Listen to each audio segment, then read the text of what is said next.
Audio Jungle.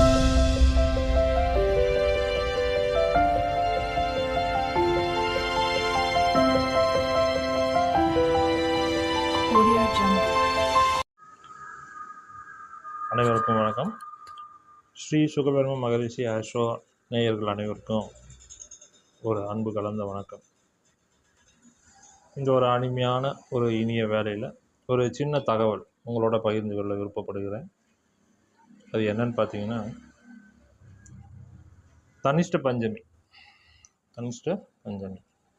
அதாவது இப்போது ஒருத்தர் இயற்கை எழுதுகிறாங்க அப்படின்னா, அவங்க இயற்கை எழுதிய நாளில் வரக்கூடிய நட்சத்திரங்கள்.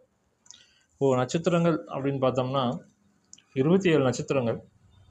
அதில் 13 நட்சத்திரங்கள் இந்த இறப்பதற்கு உகந்த நட்சத்திரங்கள் அல்ல. அதாவது அடைப்புன்னு சொல்லுவோம். இந்த 13 நட்சத்திரங்களில் அடைப்புகள் அப்படின்றது வரும். அடைப்புனா என்ன? அதை நம்ம தெரிஞ்சுக்கணும் இல்லையா? அடைப்புனா என்னன்னே தெரியாமல் அடைப்புன்னு நம்ம வழி சொல்லிக்கிட்டு இருக்கிறோம்.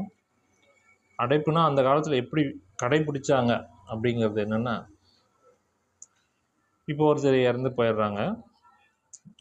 அன்னைக்கு இறந்த நாள் அன்னைக்கு இந்த அடைப்பு நட்சத்திரம் அவருக்கு வந்துடுது.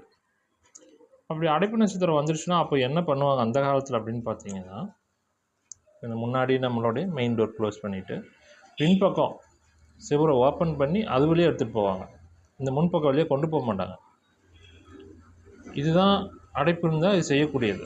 அடுத்தது அவரை எடுத்துகிட்டு போனதுக்கப்புறம் அந்த வீடை க்ளோஸ் பண்ணிடுவாங்க. இப்போ 1 மாதம் 2 மாதம் 4 மாதம் 6 மாதம் அடைப்புலாம் இருக்குல்ல, அந்த டைம் முடிகிற வரைக்கும் அந்த அடைப்பு இது முடியும் வரை அந்த வீட்டை ஓப்பன் பண்ண மாட்டாங்க, க்ளோஸ் பண்ணிடுவாங்க. இதுதான் உண்மையான அடைப்பு. இன்றைக்கி நம்மளுடைய சூழ்நிலைகள் மற்ற காலகட்டங்கள் இதெல்லாம் பார்த்தோம்னா இந்த மாதிரிலாம் இப்போ நம்ம செய்ய முடியாது. இப்போ ஒரு வாடகை வீட்டில் இருக்கோம்.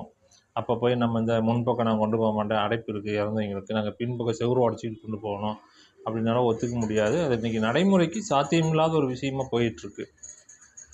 அப்போ நாம் என்ன பண்ணலாம் அப்படின்னு பார்த்தீங்கன்னா, இந்த அடைப்பு வரக்கூடிய நட்சத்திரங்கள் வரும்பொழுது ஒருத்தர் இறக்குறாரு அப்படின்னா, அட்லீஸ்ட் அந்த குறிப்பிட்ட நாட்கள், இப்போது 6 மாதம் சொல்கிறோம் அப்படின்னோம்னா 180 நாட்கள், இறந்த உயிருட்ட அன்னையிலிருந்து 180 நாட்கள் வரை அவர் இந்த அடைப்பில் இருப்பார்.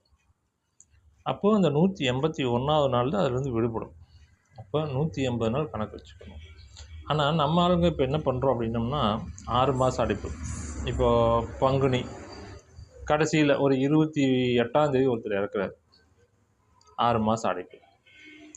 உடனே நம்மால் என்ன பண்ணிடுவாங்க, பங்குனி 1 மாதம், அப்புறம் சித்திரை வைகாசி ஆனி ஆடி ஆவணி மாதத்தோடு முடிஞ்சுது அப்படின்னு அடைப்பு முடிஞ்சிருச்சு 6 மாதம் கணக்கு அப்படின்றாங்க. அந்த 2 நாளை 1 மாதமாக கணக்கு பண்ணிக்கிட்டு மீதி நாட்களையும் சேர்த்து 6 மாதம் கணக்கு பண்ணிக்கிறாங்க. அப்படி செய்யறது மிக மிக மிக தவறு. அந்த மாதிரி செய்யாதீங்க தயவு செய்து. நாள் கணக்கு வச்சுக்கோங்க. 180 நாட்கள், 4 மாதம்னா 120 நாட்கள், 2 மாதம்னா 60 நாட்கள், 3 மாதம்னா 90 நாட்கள். நாள் கணக்கு வச்சுக்கோங்க. உயிருட்ட நாட்களில் இருந்து அந்த நாட்கள் அது முடிஞ்சதுக்கு அப்புறம் அந்த இப்போ இறந்து போகிறார் அல்லவா, இந்த அடைப்பில் இருக்கும் அல்லவா, அப்போ காலை மாலை 2 நேரமும் நம்ம தீபம் போட்டுக்கிட்டே வரணும். அதாவது அணையாமல் பார்த்துக்கணும்.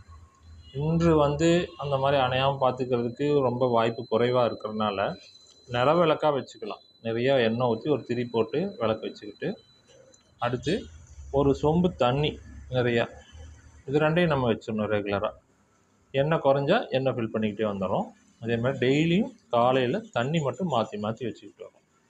இந்த அடைப்புக்குரிய நாட்கள் முடிந்தவுடன் 180 நாள் முடியுதுன்னு வச்சுக்கோங்க. 181ஆவது நாள் அந்த விளக்கு சொம்பு இதெல்லாம் கொண்டு போய் ஆற்றுல விட்டுட்டு அங்கேயே தலை முழுகிட்டு வீடெல்லாம் ஒயிட் வாஷ் பண்ணி ஐயரை கூட்டிகிட்டு புண்ணியாதனமும் பண்ணிவிட்டு, புண்ணியாதனம் முடிஞ்ச உடனே நேராக பிள்ளையார் கோயில், அடுத்தது ஈஸ்வரன் கோயில், அதுக்கப்புறம் குலதெய்வம். இந்த 3ஐயும் அன்னைக்கே வரிசை கிரகமாக நம்ம வழிபட்டு வந்துட்டோம்னா இந்த அடைப்புலேருந்து நம்ம வெளிப்படுறோம்.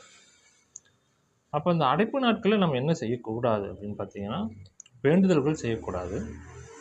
கோயிலில் ஏதாவது வேண்டியிருக்கோம் அப்படின்னா அந்த வேண்டுதல் நிறைவேற்றக்கூடாது. அதெல்லாம் முடிஞ்சு தான் மறுபடியும் நம்ம செய்யணும். சுபகாரியங்கள் எதுவும் நம்மளுடைய வீட்டில் செய்யக்கூடாது. சுபகாரியங்களுக்கு போகலாம், வரலாம், செய்யலாம், அதெல்லாம் ஒன்றும் பிரச்சனை இல்லை. சுபகாரியங்கள் நம்ம வீட்டில் செய்யக்கூடாது. அதாவது யார் இறந்தாங்களோ அந்த வீட்டில் சுபகாரியங்கள் செய்யக்கூடாது. அடுத்தது, நீங்கள் சுபகாரியங்களுக்கு போகிறீங்க வரீங்க, அது ஒன்றும் பிரச்சனை இல்லை. கோவில் வழிபாடு அப்படிங்கிறது யூஸ்வலாக பார்த்தீங்கன்னா, மலை மேலே இருக்கிறதுக்கு போக மாட்டேன்னு சொல்லுவாங்க. அது ஓகே. மலை மேல் ஏறக்கூடாதுன்றது ஒரு கருத்து வச்சிருக்கு. அது ஓகே. அடுத்தது, கோவிலினுடைய கர்ப்ப கிரகத்தினுள் சென்று அர்த்த மண்டபம்னு சொல்லுவோம். அது வரைக்கும் நம்ம போகிறதுக்கு அனுமதி கிடையாது. அதுக்கு முன்னரே நின்று நம்ம வழிபடணும். அர்த்த மண்டபம் அல்லது கர்ப்ப கிரகத்துக்குள்ளே போகிறதுக்கு எந்தவித அனுமதியும் கிடையாது. அந்த அடைப்பு முடிஞ்சால் தான் அந்த இடத்துக்கே போகணும். அப்போ முன்னாடியே நின்று சாமி கும்பிடலாம். அதனால் ஒரு தவறும் கிடையாது. வெளியே நின்று நம்ம சாமி கும்பிட்டுக்கலாம். சாமியை கும்பிடக்கூடாதுன்னு இல்லை, வெளியே நின்று சாமி கும்பிட்டுக்கலாம். அது மாதிரி இந்த அடைப்புங்கிறது மிக மிக முக்கியம். இந்த அடைப்பு காலங்களை முடிஞ்ச வரை கரெக்டாக ஃபாலோ பண்ணுங்கள். இந்த அடைப்பு 6 மாதம் இருக்குது அப்படின்னா, இந்த அடைப்பை கரெக்டாக ஃபாலோ பண்ணால் மீண்டும் ஒரு துக்க காரியங்கள் அந்த வீட்டில் நடைபெறாது. இந்த அடைப்பை நம்ம சரிவர பயன்படுத்தலை, அதாவது அடைப்பை சரிவர நம்ம முறையாக கொண்டு போகலை அப்படின்னா அடுத்து ஒரு துக்க காரியங்கள் விரைவில் ஏற்படக்கூடிய ஒரு வாய்ப்புகள் உண்டு இப்படின்னு பல நூட்களில், பழமையான நூட்களில் நிறையா சொல்லியிருக்காங்க. இதனால தான் அடைப்பை கரெக்டாக ஃபாலோ பண்ணணும்னு சொல்கிறோம். அடைப்புங்கிறது ரொம்ப முக்கியமானது. அதை சரியாக ஃபாலோ பண்ணுங்கள். அடைப்பை கரெக்டாக ஃபாலோ பண்ணி கேட்டுக்குங்க. இறந்த அன்னைக்கு என்ன நட்சத்திரம், அந்த நட்சத்திரத்துக்கு அடைப்பு இருக்கா, அந்த நட்சத்திரத்தில் எத்தனை மாதம் அடைப்பு இருக்குது, அது எவ்வளோ நாட்கள், மாதம்னு கேட்க வேண்டாம், நாட்கள்னு கேளுங்க. 6 மாதம் அப்படின்னா 180 நாட்கள்னு வச்சுக்கோங்க. மாத கணக்கு தயவுசெய்து வைக்காதீங்க, நாள் கணக்கு வச்சுக்கோங்க. இந்த மாதிரி கரெக்டாக ஃபாலோ பண்ணுங்கள். இறந்த ஆத்மாவை நல்லபடியாக வழி அனுப்பி வைப்பது நமது கடமை. அதே மாதிரி இன்னொரு சின்ன விஷயம், இந்த 16வது நாள் ஒவ்வொருத்தரும் இறந்ததுக்கப்புறம் 16வது நாள்ங்கிறது ரொம்ப முக்கியம். அந்த ஆத்மாவானது அந்த வீட்டினுடைய வாயில், அதாவது கேட்லேயே நின்றுட்டுருக்கோம். 16 நாட்களும் இவர்கள் என்ன செய்கிறாங்க, என்ன பண்ணுவாங்க, நம்மளை முறையாக கொண்டு போய் விட்டுருவாங்களா, போக வழி தெரியாமல் நின்றுட்டுருக்கோம். இந்த 16வது நாள் அதனை நாம் முறையாக வழி அனுப்பி வைக்கக்கூடிய வேலை தான் 16வது கும்பிட்றது. அதனால் இந்த 16வது நாள் கரெக்டாக ஃபாலோ பண்ணுங்கள். அதே மாதிரி வருஷாந்திரம் கரெக்டாக செய்யுங்க.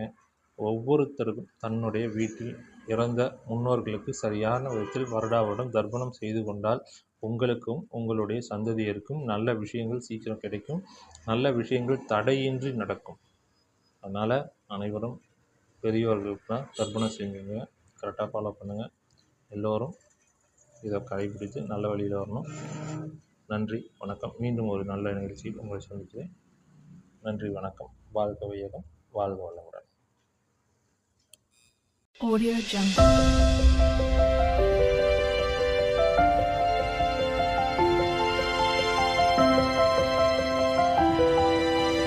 Audio Jungle.